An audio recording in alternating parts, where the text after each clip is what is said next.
You may know you are listening to this show along the Marketing Podcast Network, but did you know there are other great shows on MPN to help your business? Izzy House hosts a great podcast called the Space Marketing Podcast. Izzy, tell us what these fine folks will get out of listening. Space Marketing Podcast is where we explore marketing principles, strategies, and tactics through the lens of space. I talk space with some very interesting industry professionals about their challenges and successes with marketing in the new commercial space economy. This show is for business leadership, entrepreneurs, and the space curious. Wow. And where in the universe can people subscribe? All of the major channels, and you can also find it on MPN and spacemarketingpodcast.com. You heard her. Go subscribe. You may know you're listening to this show along the Marketing Podcast Network, but did you know there are other great shows on MPN to help your business too? Caroline Kay hosts a great podcast called Snippets of Genius. Caroline, tell us what these folks will get out of listening. Snippets of Genius is a lighthearted business podcast with some brilliant insights into how you can attract and cultivate success. In each episode, I have an inspiring conversation with genius guests from the worlds of business development, marketing, design, and wellness. Each of them share their ballsy, daring moves to burst business opportunities wide open. Every episode is designed to give you as much value as possible so you can decide, define, and develop anything you want in your career or business. Hard to turn that down. Where can people subscribe? They can come on over to my website, which is www.carolinekay.co/podcast, or find the show at marketingpodcast.net, or search for Snippets of Genius wherever you get your podcasts. You heard her. Go subscribe. I'm Nick Westergaard, and this is On Brand, helping you tell your story. My guest this week is Matt Williams. There's kind of a thread that winds through both the naughty and the nice list, which is a thread of billionaires behaving. On the naughty list, it's billionaires behaving badly, but there are some billionaires who are behaving really, really well. Matt Williams is Chief Growth Officer for Brand Federation, a brand strategy consultancy in Richmond, Virginia. Prior to joining Brand Federation in 2019, Williams was CEO of the Martin Agency, one of the world's most recognized advertising agencies, where he managed strategy development for world-class brands like GEICO, OREO, UPS, Discover Financial, Walmart, and more. Williams is also clinical professor in the marketing department at the Mason School of Business at William & Mary. He teaches in the MBA program and is the developer and faculty director of the school's online masters in marketing. Matt, welcome back to On Brand. Thank you, Nick. It's great to be back. You know, it occurs to me, we may have listeners out there that are thinking, because your bio has not changed since last year, that they could be listening to a rerun. But I feel like I should hold up a newspaper or something to illustrate that this is a brand new episode. But it's because I was so enamored of our chat last year and what you do with the naughty and nice brands of the year. I put a great big asterisk in my notes, and I said, I love this because we don't have a lot of like holiday content in the world of branding and marketing. So I think that this is a great way to wrap up the year. Yes, and I love being back. And as we all know, Santa makes naughty and nice lists every year. So hopefully this can be a recurring brand conversation between us as well. I love it. I love it. It is topical. It is fun. The only thing missing is Christmas sweaters, but you have that covered in a video that we can go ahead and embed, where you cover some of this as well. But it's a conversation over beer, which beer and brands, in addition to being alliterative, is just an amazing confluence of all of my favorite things. Yeah, it's great, and when we can take our two favorite things and use them in a professional context, isn't it? So yeah, Beer and Brands is a video podcast that my partner Kelly O'Keefe and I do through our consultancy, Brand Federation. And yes, the sweater I wore in the last episode is obnoxiously terrible. Well, isn't that the point? I mean, That's exactly the point. Yes. I just got my. I think it's fun to try to add new ones to the collection of sweaters every now and then, and I just got a National Lampoon's Christmas Vacation one that I'm excited to break out this year. That has the Christmas tree on top of the station wagon and the Marty the Moose cups and snots all embroidered in Christmas sweater style. So I love it. Cousin Eddie on a sweater. What could be better? well, that was the kind of meta version of it that I saw out there too, which was actually the black dicky and the skin tight sweater. But there was a long spousal conversation of would this read or would I just look really bad? So opted for the safe traditional Christmas sweaters as you are rocking in your video, which we can embed at the show notes at onbrandpodcast.com as well. But you've got your list once again this year, and I think the one thing that we struggle with in branding and marketing is I always wish that we can have as much fun as possible. And I love the idea, love holiday episodes of things, and I think you gave us that last year with the naughty or nice list. So as we sat down to chat this year, you mentioned that it's a little bit different this year. So what's changed structurally in naughty and nice? Yeah, it's a little different. We're still looking back on the year and coming up with our list of brands who've been naughty and brands who've been nice. But as we looked back on it to create this year's list, we realized that there's kind of a thread that winds through both the naughty and the nice list, which is a thread of billionaires behaving. On the naughty list, it's billionaires behaving badly, but there are some billionaires who are behaving really, really well. So our naughty list actually has two components to it. One is some examples of billionaires behaving badly and in a way that destroyed value for their companies and their brands. And then we have a component of the naughty list that's come from our Beer and Brands listeners, where we asked them to give us some ideas of brands that they think belong on the naughty list. And I've got a few of those too. And then on the nice list, we've got some examples of billionaires who are behaving in a way that we're really excited about and we think deserves some praise and recognition. Billionaires, well, you said billionaires behaving, and I was my mind was just filling in the blank of badly, but billionaires behaving both good and bad is intriguing. I feel like we have to start on the naughty side of things. So Matt, who billionaire, brand, or other has been naughty here in the year that was? Okay, well, let's talk, Nick, about billionaires behaving badly. And the first one on our list is one that's been very much in the news in the last couple of weeks, and that's our friend Sam Bankman-Fried, who is the CEO of FTX, which is the crypto trading platform. And as we've seen, Sam Bankman-Fried has gone from like a golden boy of the crypto world to something of a black sheep in the last few weeks, as it's come to light that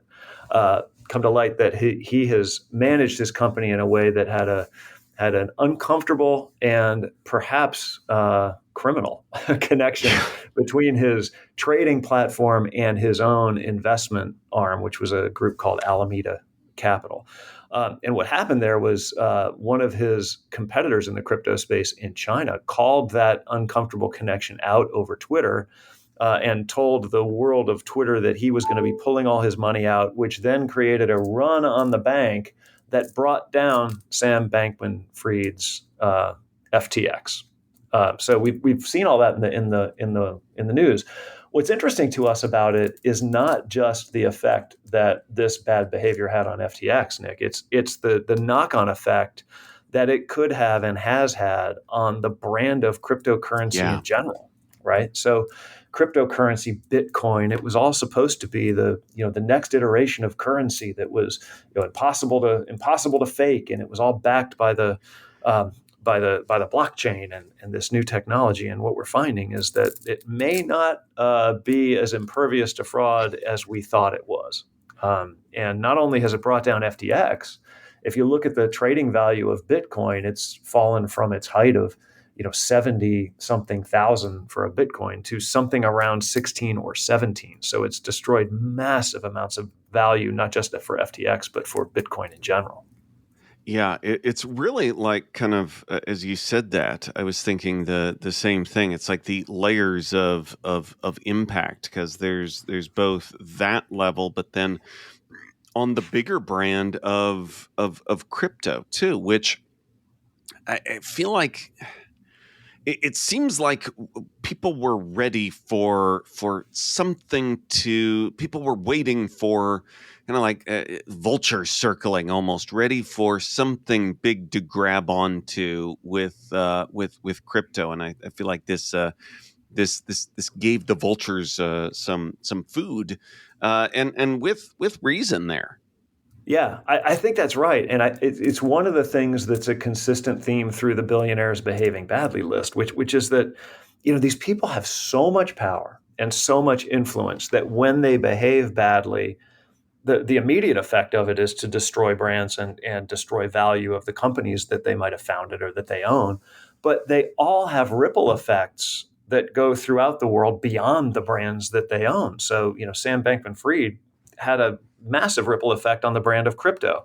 And that's true of all the billionaires on this list, which is an interesting kind of cautionary tale for the amount of power that we've given these extraordinary wealthy people. That's a really good point and a really strong example too, especially in the crypto space. But you mentioned others, so who else is on the list here? Here's another one, and it is Elizabeth Holmes, the former CEO of Theranos, who has now been sentenced to 11 years in prison for the fraud that she committed as she led that company, where she lied from beginning to end about the efficacy of her technology. It was technology that experts in that space said, wow, this is an interesting idea, but it's physically impossible. And when that came out, she just kept doubling down on this promise that Theranos was going to be able to test people's blood and on multiple different testing criteria with one drop. And she pulled brands like Walgreens into the vortex of her lies. And now we look back and we say, well, that kind of fraud earned you 11 years in prison and brought down somebody who was on the cover of Forbes as the next Steve Jobs. I think this is really interesting because I feel like there's almost a theme here. I mean, a lot, it's easy to look at billionaires behaving badly and to say, oh, look at them. But in both cases that you've cited, there's some significant ripple effects. It's it's Spider-Man's Uncle Ben of great power and great responsibility. Because it is the Walgreens, it's others in the crypto space. In your previous example, that it's easy to kind of look at the singularity, pun intended, of billionaires, but then also to look at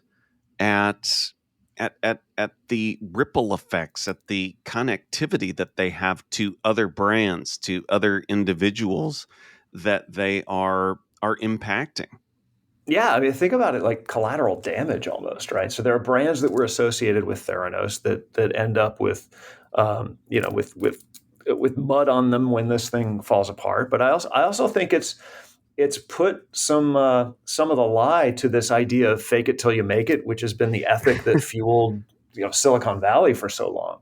That the brand of tech entrepreneurship, which was about move fast and break things and fake it till you make it. Well, that doesn't work.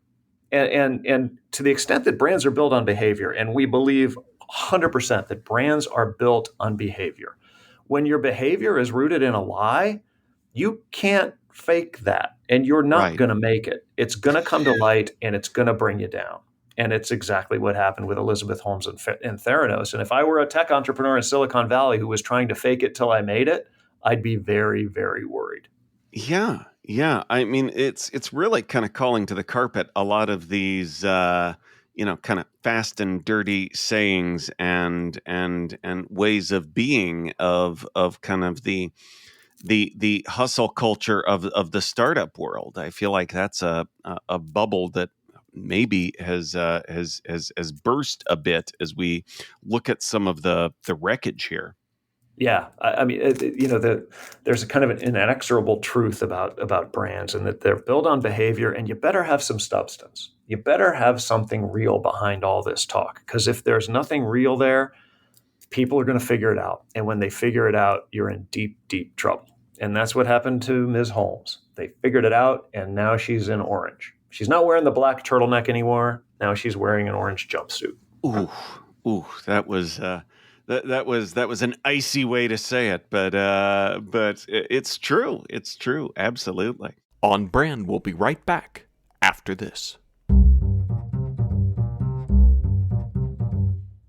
Imagine working with your team on a project and you're trying to do everything over email. Things seem to work well enough at the beginning, but once you start adding more than a couple of people or sharing more than a couple of files, the entire thing becomes disorganized. Managing projects is tough enough. It's a struggle to juggle people, work, and expectations under pressure. Problem is, many project management platforms make it even harder by overcomplicating things, leading teams to abandon tools when the promise fades and frustration sets in. That's when teams turn to Basecamp. Famously straightforward and effective, teams stick with it and projects thrive on it.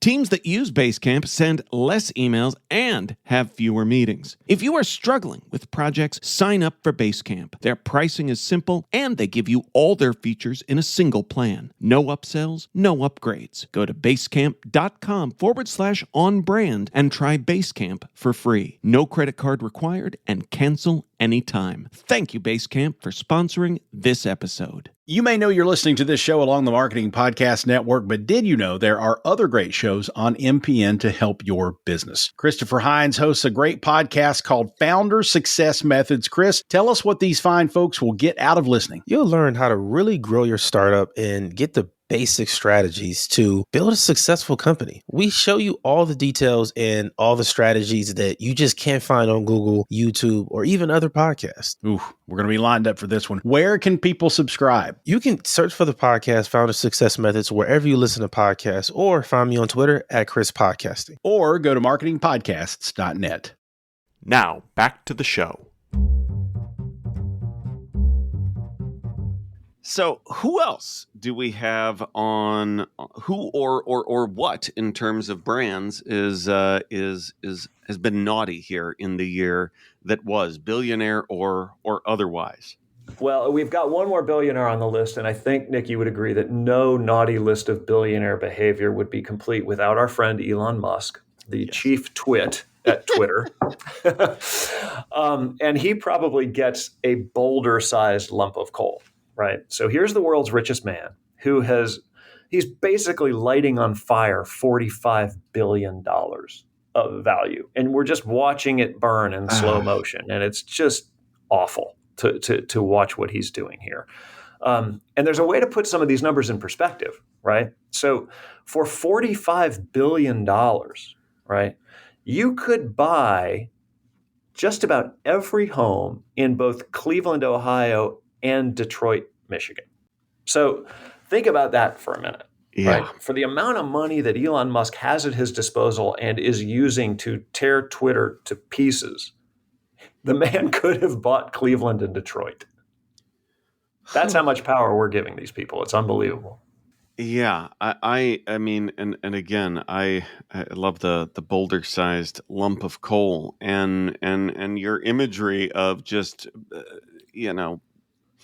kind of, and we're all watching it, and it just feels icky. So definitely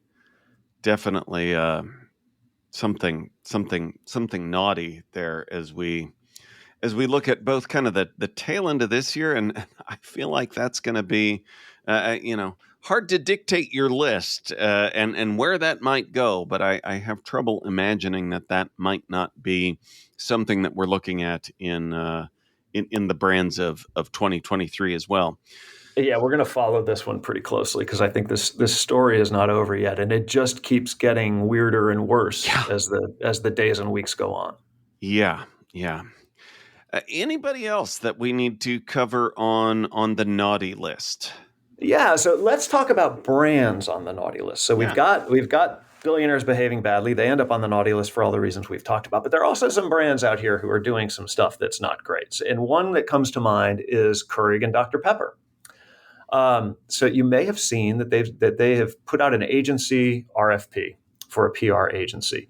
And, there's been a lot of talk in the agency world about clients extending their payment periods. And, it puts lots of stress on the cash flow of agencies and makes it hard for agencies to pay their teams, because we have to stand up teams in the agency world and pay those people to work on these client businesses. And when clients come back with 60 or 90-day payment terms, it's just hard to manage cash flow. That's difficult. And it's not fair for agencies to act as banks for their clients. That's not what agencies do. Now, in that world, Keurig and Dr. Pepper have now stipulated in this RFP a 360-day payment term. So think about this, right? They want you to stand up a team that is going to service their business, and they're not going to pay a cent for that team for a year. And they're expecting their agency to finance the cost of that team on their own through whatever terms they can do through a third party. Well, no, thank you, right? I don't think so. If I said to you, Nick, I'm going to offer you a great job and it's going to be a $100,000 job, and your first paycheck is going to come in a year. Yeah. Would you take that job? I wouldn't take that job. No, and that's an individual, which and it's still as clear of an answer. But when you talk about, agencies, and when you talk about servicing clients of this size and scope, it could mean outlays in personnel and other things as well that will be realized much sooner than the 365 days. Sure. And no client is going to say, take a year to get this figured out and then we'll work on it then. They're going to say they want the work right now. And I'm sure Keurig Dr. Pepper is no different from that. But how do they expect the agencies to pay those people? It's crazy. It's a crazy relationship. Yeah. It definitely earning the designation and really kind of questionable here in terms of what we're doing and how we're doing it. Yeah. So there's a naughty brand. Here's another one, and it is the fashion brand Balenciaga. So we may have seen the press that's come out in the last few weeks about their very controversial and kind of baffling ad campaign that features toddlers holding teddy bears dressed in BDSM outfits. Yeah. Now let that sit for a second and imagine the process by which ad campaigns get produced and approved. This thing had to have gone through multiple people, and they must have looked at it and said, this is a great idea. What could possibly go wrong here? Right? What a mess. This Balenciaga campaign makes Kendall Jenner's Pepsi fiasco look like Apple 1984. This is crazy.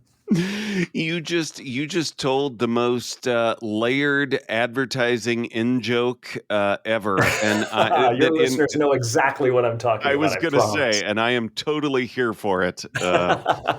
You just summed up our audience and drew the line out of around our listeners. So that's right. We're playing some inside baseball here, Nick, but that's okay.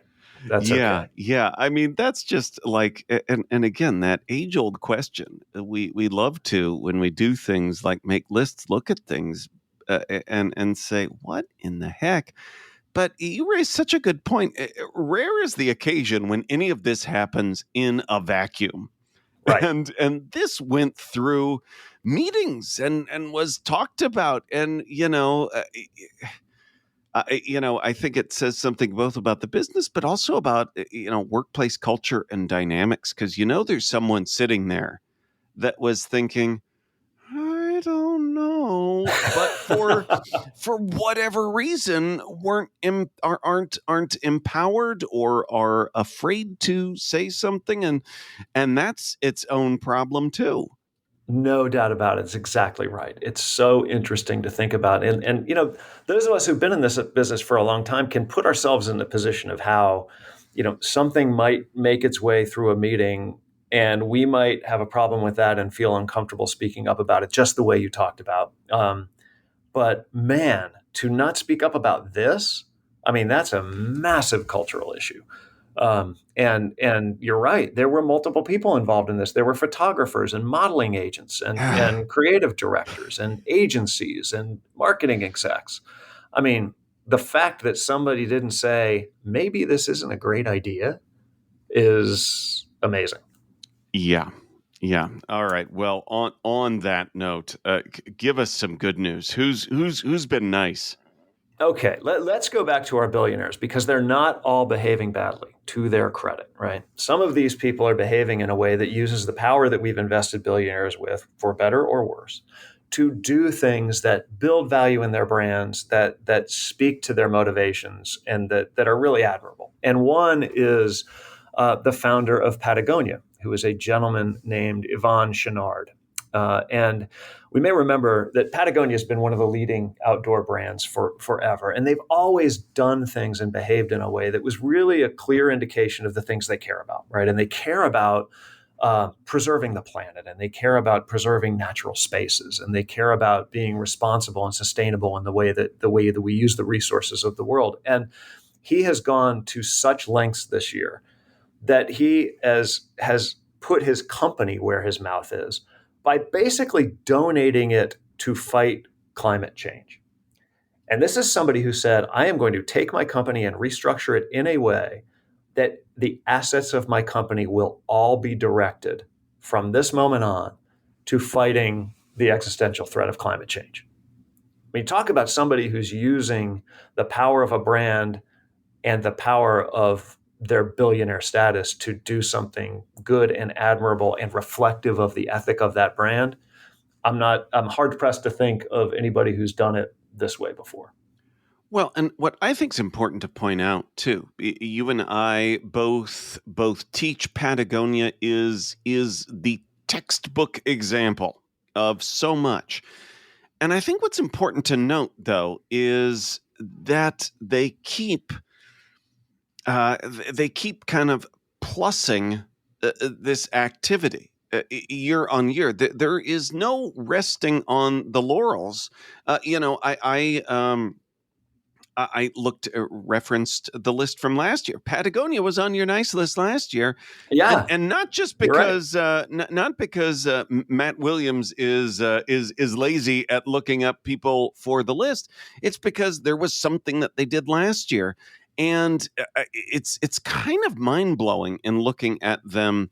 I mean, I can't imagine how you plus this year in terms of giving away the company at this level, but there is no resting on the laurels with this leadership position that I would say that we've given them, but they've earned it many times over.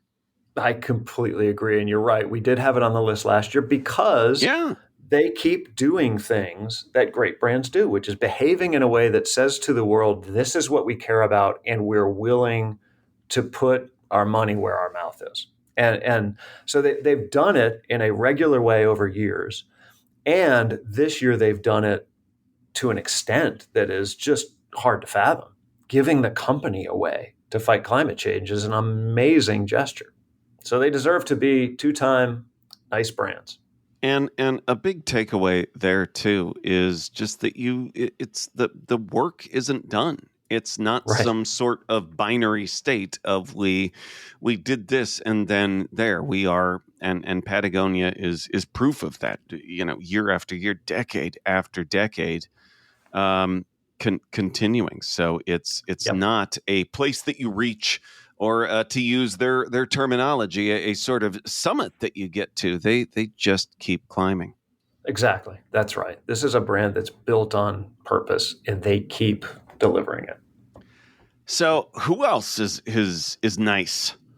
Okay, here's another, maybe not quite billionaire, but at some point, once you have enough millions, the distinction becomes a little bit academic, right? So she's doing fine, and it's Dolly Parton, right? So Dolly Parton has spent millions of her own dollars to fund COVID-19 vaccine research. She launched a brand called Doggy Parton, which is an amazing collection of pet accessories that she's donating to the profits from which she is donating to her philanthropic efforts. And recently, Jeff Bezos recognized her power and wrote her a check for $100 million and said, Dolly, do whatever you want with this. And it will be awesome to watch what she does with her friend Jeff's money. So hats off to Dolly Parton for not just being the icon that she is, but for behaving in a way that makes us love her even more.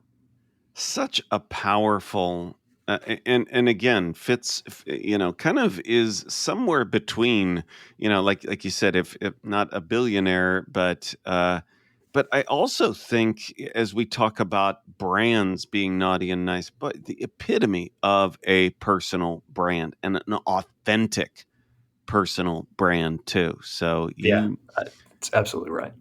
So we probably have time for one more nice brand. So great. I've got one more, and it is Eileen Fisher, who is the founder and CEO of her fashion company, Eileen Fisher. So, the fashion industry is not really known for behaving in a way that puts them on the nice list all the time, as we just saw with our friends at Balenciaga. But Eileen Fisher has built this fashion kind of empire around making clothes that are beautifully designed and well made, but are made for people of every body type that look like regular people, right? So that in and of itself is behavior that we should take our hats off to. But also this year, instead of taking her company public, she's also transferring ownership of that public or that company to her employees, which she started doing a long time ago, but she's continuing to do that. So she's stepping down from her CEO position, as she's transferring this ownership to her employees, they now own almost half of the company, right? So the things she's doing to provide fashion to women who look like regular people, and starting to invest her employees with ownership of her company, land her on the nice list for, once again, behaving in a way that puts her beliefs on display for the world. That is a great example. And I always love it when there are kind of parallels in Naughty and Nice in talking about fashion and looking at that contrast as well. I warn every guest that I'm going to ask them for a brand that's made them smile as we wrap up. But I felt like I really needed to get in front of the warning with you. 'Cause, this episode that we're able to do, I feel like we move through brands rapidly. And a lot of times, you could end up accidentally spending your example. So I did ask early on when we were chatting before the interview of saving one for a brand that's made you smile. And I can't wait to hear it as we talk about Naughty and Nice and what kind of smile you're going with, Matt. Oh, okay, I love it, Nick. So I have a brand that has made me smile very recently, but it also made me cry. And it's the brand of USA Soccer. So if we're watching the World Cup, we know that the USA America's men's team made it through to the knockout round of the World Cup, which was amazing. And unfortunately, they didn't win. So that's where the crying came in. But the idea of America being in a position to compete in the most popular sport in the world and to do it in a way that acquits themselves as well as America's men's team did made me smile. Not to mention the fact that they've behaved in a way, USA Soccer has behaved in a way that we think represents, or I think represents, great brand behavior, which is they've come around to the idea of pay equity for the women's team. And that's an admirable behavior. So USA Soccer recently in the World Cup with the men's team, but more broadly, putting their money where their mouth is with pay equity has made me smile, even though it made me cry last week when they didn't win. That is a wonderful and timely example. Matt, where can folks go to learn more about who you are and what you do? Well, come on over to brandfederation.com, We are a marketing and branding consultancy working with companies in all kinds of different categories to find ways to activate their beliefs and their convictions in a way that builds their brand and builds value in the world. Awesome. Well, we will link up to all of that in our show notes, which folks can find at onbrandpodcast.com.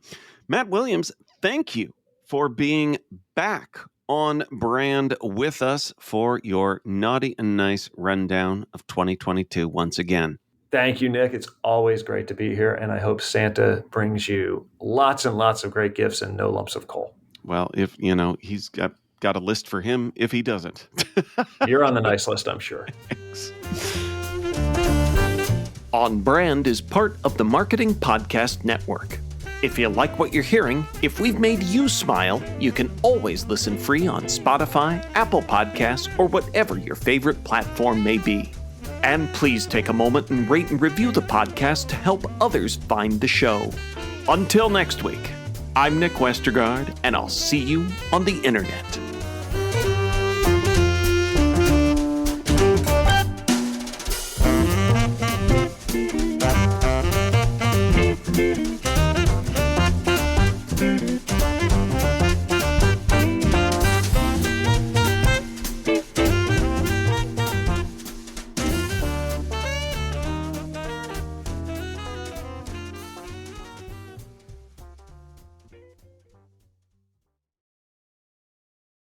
This podcast is heard along the Marketing Podcast Network. For more great marketing podcasts, visit marketingpodcasts.net.